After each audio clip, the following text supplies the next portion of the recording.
みなさん、こんにちは。今日はトイレの呼び方についてお話ししていきましょう。日本語を楽しみながら勉強してください。トイレを表す日本語の言葉はいろいろあります。デパート、ショッピングモール、駅や空港、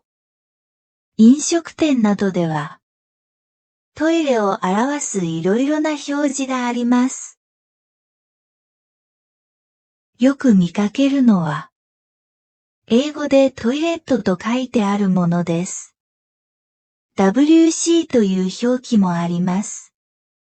日本語で書いてある場合は、化粧室、お手洗いという表示が一般的です。昔の建物などでは、便所という言葉も使われますが、直接的な言い方なので、避けられるようになってきました。男女の別は、men、womenという英語を使ったり、日本語で男性、女性、男子、女子と書いてあったりします。赤と青のピクトグラムでも表されていることが多いので、男女の区別に迷うことはないと思います。時々、紳士、婦人のような別の言い方をしたり、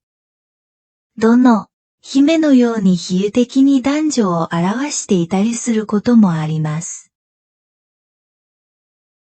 これらの漢字を覚えておくと安心ですが、通常は一緒に絵があり、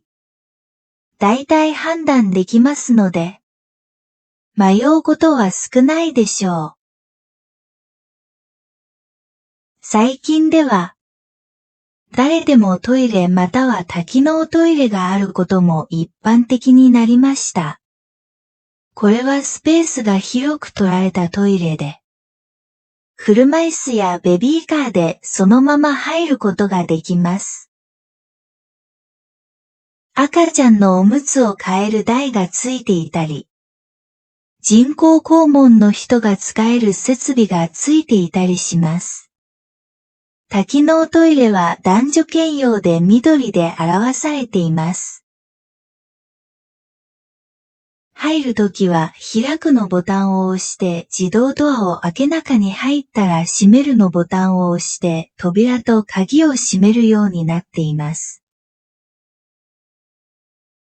必要な人がいるときには優先すべきですが、空いているときは誰でも使えます。なお、日本ではトイレの数は多く、駅や空港、デパート、コンビニなどにあまり距離を空けずに設置されています。街中でトイレに行きたくなっても、あまり困らないでトイレを見つけられるでしょう。なお、日本ではほとんどの公衆トイレは無料で使用できます。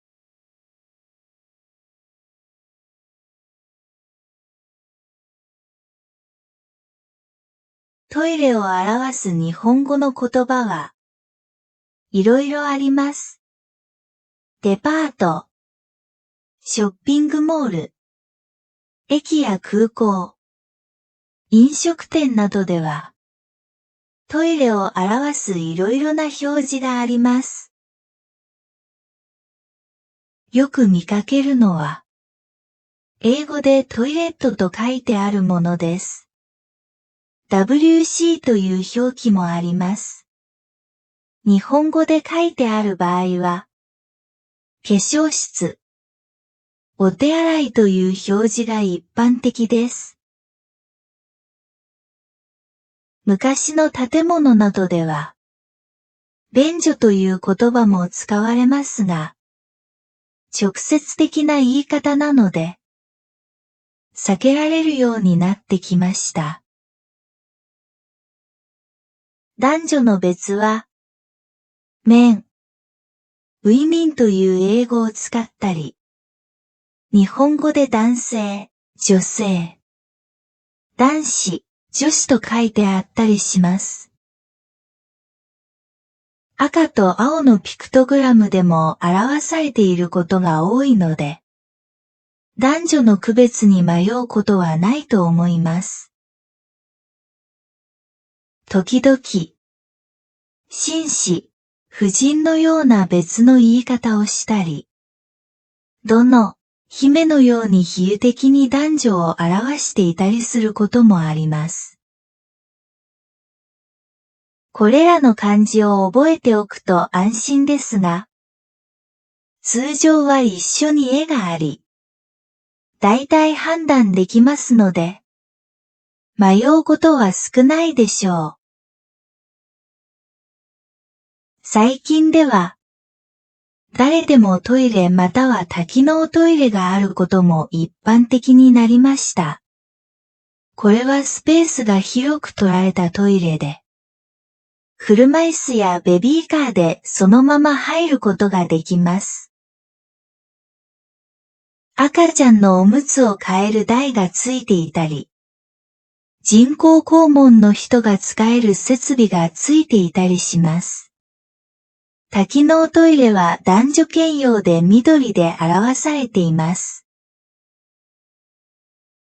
入るときは開くのボタンを押して自動ドアを開け中に入ったら閉めるのボタンを押して扉と鍵を閉めるようになっています。必要な人がいるときには優先すべきですが、空いているときは誰でも使えます。なお、日本ではトイレの数は多く、駅や空港、デパート、コンビニなどに、あまり距離を空けずに設置されています。街中でトイレに行きたくなっても、あまり困らないでトイレを見つけられるでしょう。なお、日本ではほとんどの公衆トイレは無料で使用できます。